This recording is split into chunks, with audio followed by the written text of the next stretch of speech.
Welcome to Sofia, Bulgaria. Vitosha mountain in the background here, and of course it's time for us to go on another adventure. We're gonna go for a walk today from my Airbnb. We're gonna go down into the city center and learn about all kinds of stuff, the communist history here and some of the other history here, and we're gonna end up, I think, at Nevsky Cathedral. So won't you join us from Bulgaria? So the Airbnb, this is the whole place. I swear it's like 150 square feet. It's probably like 10 feet by like 15 feet. It's tiny. Here's my kitchen. All you can really make here is coffee. I was able to pull the bed away from the wall. Otherwise, it's just too claustrophobic under here. The workstation is good though. I can work from here comfortably and the Wi-Fi is good. This is my laundry detergent, not my dryer sheets. These are laundry sheets. Also, I brought clothespins specifically for a case like this where I can take this blanket and I can pin it up here. Here's my closet, my luggage. Here's the bathroom. Where do you shower? You shower right here between the sink and the toilet. I mean, you can actually sit right here on the toilet and like wash your hair if you want. This is the attic. This is the Airbnb right here. And like, here's another room over here where we can see what the attic used to look like. Probably very similar to what it used to look like in my Airbnb now. Look at this, red star, red star. An old picture, old furniture. So yeah, maybe somebody was up here at some point, I guess. Airbnb here. As we leave the attic, there's an outer door that we will be closing and locking behind us. Let's get out my keys here. So it's all the way up here to the top. This is 6 floors, no elevator. And yes, I had to bring my luggage up here. Actually, I met the Airbnb host, and so he helped me with my duffel bag, which was very nice. The first few times I came in after dark, it wasn't obvious to me that I needed to turn the light on, because in the United States, the lights are always on. If they're not on, it's a code violation. But here the lights are off to save energy, I guess. So what a nice idea. So when I had first arrived in Bulgaria, of course I got here from the airport. The sidewalk and the street is not very conducive to rolling that bag across it.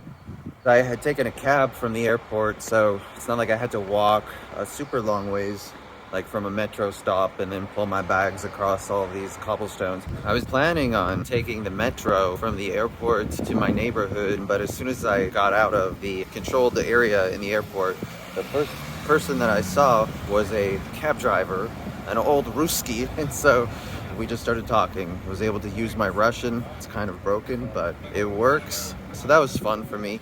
And of course, he ripped me off for the cab. Like, it was basically, he charged me New York prices instead of Sofia prices.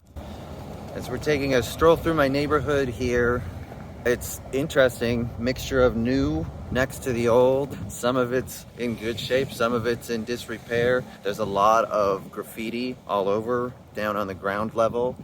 When I first arrived, I felt like, wow, the Cold War never ended, at least in this neighborhood.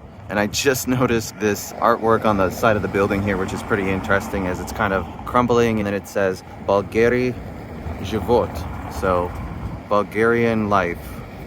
So our first stop, as we were walking, is going to be the National Palace of Culture. It's just abbreviated as NDK, or again, as they say, Indica. So Indica. The National Palace of Culture is actually that building right there.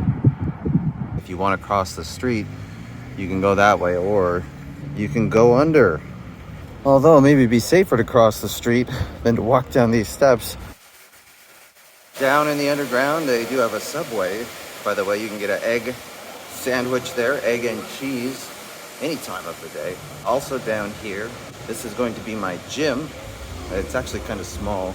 There's a sauna in there though, but they're missing a few things. Barbells maybe, and even just the ability to do weighted back rows. Here we are at Indica, National Palace of Culture.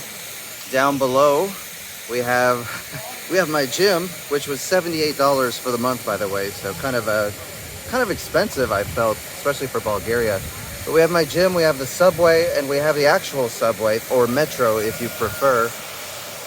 So over here, I've seen this guy before, right here. He's playing the bagpipes, which I guess it's good. He's kind of off to the side. And then also we have this man in the box, kind of a social experiment to bring awareness, sort of digital detox and isolation.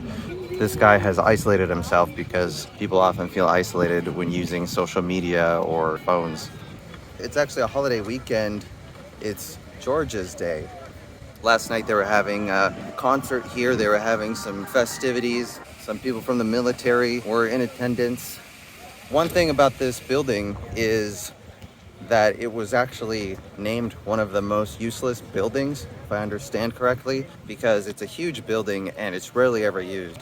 And then I also heard that there's a bunch of Soviet-style mosaics inside, but the bad news is you can never see them because the place is never open. But last night it was open, so I thought, okay, this is my chance. And it was actually free to go inside. But I couldn't find the mosaics inside. However, I did find a woman at an office in there, and I asked her, I said, do you know where this artwork is? And so she told me it was on the 5th floor. But she also told me that it was closed. And so I basically had already verified that for myself. That whole area was closed and locked. So I was not able to see the mosaics. As we're a little bit off to the side here, we have something of significance here. The first time I walked past it, I wasn't sure what it was. Maybe it was a piece of art? I don't know, but I'll give you a hint. It's not a piece of art. It's a piece of history. 13 August 1961. See, the 9th of November 1989. So here we have a piece of the Berlin Wall, as Bulgaria was on the east side of the Iron Curtain, and it has a communist past, which, by the way, there is a communist tour that you can take. I literally just saw them wrapping up their tour right here. This is where it ends. I went on the tour about a week ago. It's a great tour. There's also a free tour just about some of the history of Sofia, which I'll talk more about in a second. But the communism tour, you actually have to pay for, so there's a little bit of irony there. As we continue our journey, walking now from Endika down more towards the city center. And yes, the communist tour, so Bulgaria was never inside of the Soviet Union, but they were a communist country. They were part of the Eastern Bloc, so they traded with the USSR. They traded with, of course, all the other countries in the Eastern Bloc, and they were part of the central planning that was going on in Moscow, in the Kremlin. The name of the mountain that overlooks Sofia is Vitosha, and we're actually about to walk down Vitosha Boulevard here, which they've turned into just a plaza. Behind us we have Vitosha, and there's Endika, and then we're heading this way down towards the historic center, and there's a church here.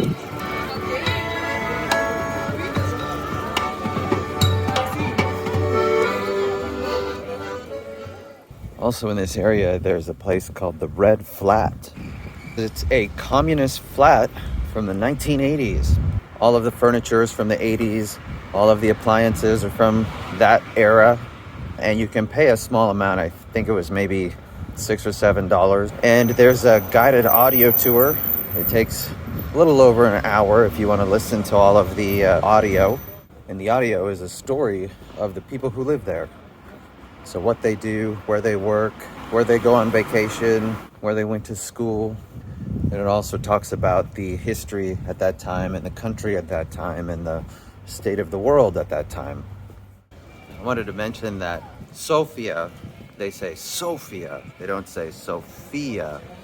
Nobody really knows why. According to one of the guides, she just said that the stress eventually it just changed and now they say Sofia. So we've made our way to the Palace of Justice, and the free tour is back there, by the way. They're just about ready to start. They run almost all day on the weekends. They're organized by this group called Tour 365 or something like that, and so they pride themselves on running every single day. So the free tour runs a lot on the weekends, and it's awesome. and we're about to go on it right now. Coincidentally, I'm going to do my best to share some of the highlights from the free tour as we are learning about Bulgaria. On April 16th, 1925, what was the biggest terrorist attack up to that point happened here at this church, Sveta Nedelya, and it remains the biggest terrorist attack in Bulgarian history. And so the communists wanted to overthrow the Bulgarian king and his court. And so what they did is they started loading dynamite into the roof over time. That was part one of their plan. Part two was they assassinated a high-ranking general so that there would be a funeral at the church and everyone would gather there. And then part three would be, of course, to, once the funeral takes place, detonate the explosives. And obviously their hope was to assassinate the Tsar, remove most of the government, and then they could come in and take over. 150 people were killed, 500 people were injured, but the king survived. And he survived because he wasn't there, because he was late.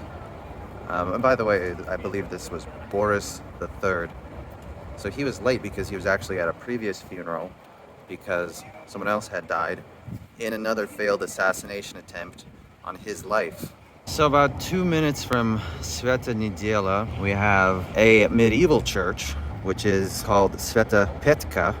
We also have the statue of Saint Sofia. And then over here, we have the ancient ruins of the Roman city of Serdika. We'll go down there. And then over here, we have the only mosque in the city dating back to the Ottoman Empire. And then right behind this McDonald's, there's actually a synagogue over there too. So it's all kind of right in this central area, which is also the triangle of power for the three communist buildings that were built here after World War II. So the statue of Saint Sophia behind me, a lot of people are confused, including the locals, about the origin of the city's name, and it's actually not named after Saint Sophia. The politicians put the statue of Sofia here in the year 2000. She's a persecuted Christian. She had 3 daughters, Faith, Hope, and Love, and basically they're all persecuted for their beliefs, and she died a martyr. So some interesting things that I learned on the free Sofia tour. This statue is incorrect for a couple reasons. She has an owl to represent wisdom. That's actually a pagan symbol, and she was, of course, a Christian. And then the other main thing is people get confused and think that the city's named after her, but it's actually named after a church. The statue is new. The statue is from the year 2000, but the pedestal was there a lot longer. And actually someone else was standing there for 45 years. And who do you think that would be? Keeping in mind that statue's overlooking what I'm walking through now is the triangle of power. And so if you said Lenin, you'd be right. He stood there for 45 years overlooking what is, in my mind, kind of a mini red square. And this is the communist headquarters right in front of us, which, by the way, there used to be a red star on top. But in the year, I think it was 1990, a military helicopter came and took away the red star that was on top here. And then the star was just placed kind of on a side street where you could just walk up to it, and it was just there leaning up against a building. Some people thought the reason why the star glowed, they thought maybe there was some kind of ruby or something that was always glowing, like the material, maybe it was special. So they would take pieces of the star as it was just in the street there. But of course it was just glass and it just had a light inside of it.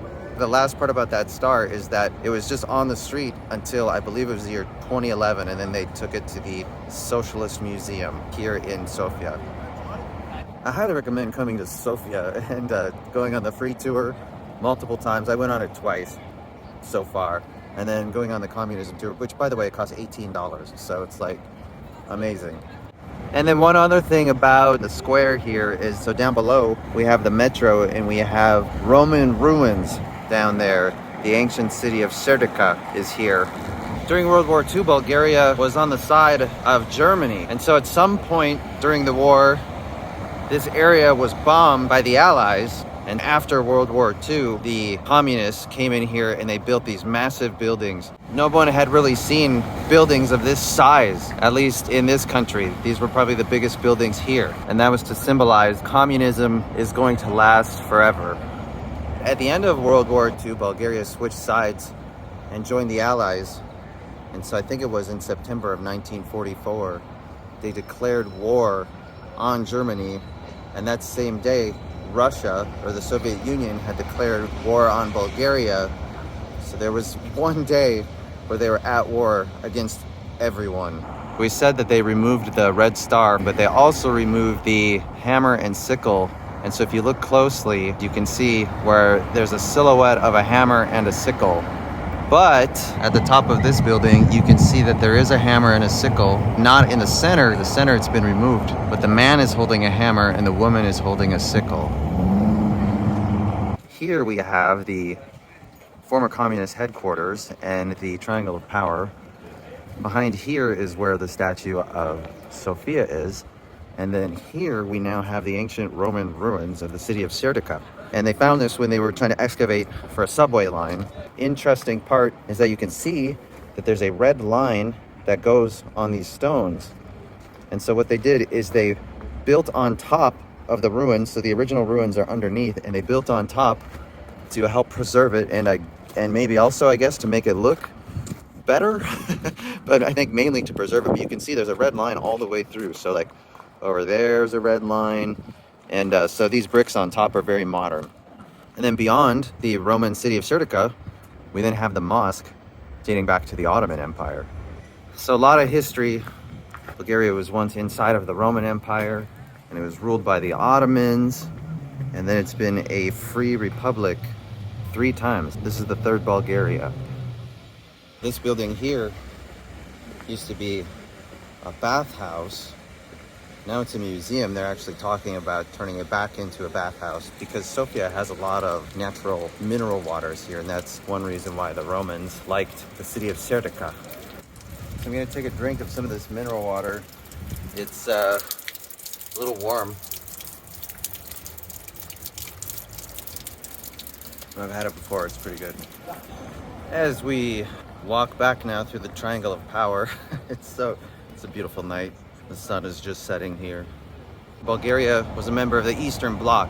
They were trade partners with USSR and the other socialist republics. The one thing that they exported, that I know for sure that they exported, because when you're a trade partner and you're under central planning, it means one country's got to make this, and they'll make that for everybody. And then the other country will make this, and then they'll make that for everybody. And so what Bulgaria was making was actually computers. Behind us we have the guards. This is not the residence of the president, but it is the office. Inside of the courtyard of the president's office, we have the oldest building in Sofia. It is so nice right now. It is so nice and quiet and calm. Other parts of the video earlier, there's a lot of traffic and other noise, but we're inside of this courtyard. It's super nice and peaceful, and I wish you were here because the weather is great. Beautiful evening. Bulgaria's been great. The people here are great. One guy, I went to get a smoothie from his restaurant. He didn't take credit card. He only took cash. And so I said, okay, I'll come back tomorrow and I'll buy a smoothie then. So I was leaving, but he goes, well, if you're gonna come back tomorrow, you can have a smoothie now and then you can pay me tomorrow. So that's what I did. So I came back the next day, I got a smoothie, and then I paid him for yesterday and today's smoothie. As we continue our walk through the city center, this is the National Theater Ivan Vazov. By the way, that's what it says right there. That says Narodin Theater Ivan Vazov. Let's talk a little bit about the language. So the language is obviously a Slavic language. One thing that's interesting is here, how do they say thank you? Normally, while in Bulgarian, and I might not be completely correct on this, but I'll get close, they say something that's very close to Благодаря, something like that. It's pretty long. And so what they've just started doing here is they just use merci. They've adapted merci. I think this is the former presidential palace is behind us, but interesting story over here. This area right here used to be a mausoleum. And it was a mausoleum to the first head of the Communist Party. The man's name was Georgy Dimitrov, or maybe they would say Georgy Dimitrov. And they rigged it with explosives, and they were going to detonate those explosives, and they were going to do this on television. right, to get rid of the building. But what they didn't realize was that the building itself, or the mausoleum itself, was actually a bomb shelter. And so on TV, they tried to, or they detonated these explosives to try to get rid of the building, and it didn't work. And then they tried it again, and they tried it again, and they tried it again. If I remember one of my guides, I think he said it went on for like 7 days, but on Wikipedia, they said that they tried it 4 times. So technically both things could be true. Maybe they tried it 4 times over a week, and each time they would televise it, and then it wouldn't go down. As we continue past these beautiful flowers. So just before we get to Nevsky Cathedral, we have another church here, Hagia Sophia. This is actually where Sofia gets its name from. It's a Greek word meaning wisdom of God. Interesting thing about the church is that is where the monks Cyril and Methodius lived, and the church was actually named after them briefly. And Cyril and Methodius made an alphabet, a new alphabet, and later on their students revised that alphabet and it became the Cyrillic alphabet. So the Cyrillic alphabet was born here in Bulgaria, and then it spread to all the other Slavic speaking countries like Ukraine, Russia. So it's not the Russian alphabet, it's the Cyrillic alphabet, and it was born right here. Check it out, it's Nevsky Cathedral. It is massive. I was in here the other day and I was shooting video, and I didn't realize that you had to pay to shoot video. So the guy in there kind of busted me and said, you have to pay. And so now I'll show you what those shots look like, and keep in mind that they are the most expensive part of this presentation. They cost 10 leva, which is like maybe $6 or $7. So we did it. We went from Endika to Serdika, through the triangle of power, past all the communist stuff, and talked about the history, and made it all the way to Nevsky Cathedral. By the way, there's a lot of stuff we talked about, so if there's anything I got wrong, please correct me below in the comments. Also, it's been a good journey. It's been a good walk today. I've walked over 22,000 steps. Not all of them on this particular little journey, but most of them, to be certain. So what do you think of Sofia? What do you think of Bulgaria? And when are you going to come here and take the free tour? FreeSofiaTour.com, by the way. And there's a self-directed tour on there, which is kind of what we did tonight. As the sun is setting, the church is in the sunlight, but everything else is in the shadows. It's a beautiful evening here in Sofia. So I'd love to see you here next time. And until then, I'd love to hear from you in the comments. Say hello. It's always great to hear from you as I'm out here on the journey and you're out here with me. So from Sofia, Bulgaria, merci. Thank you so much for watching, and see you next time.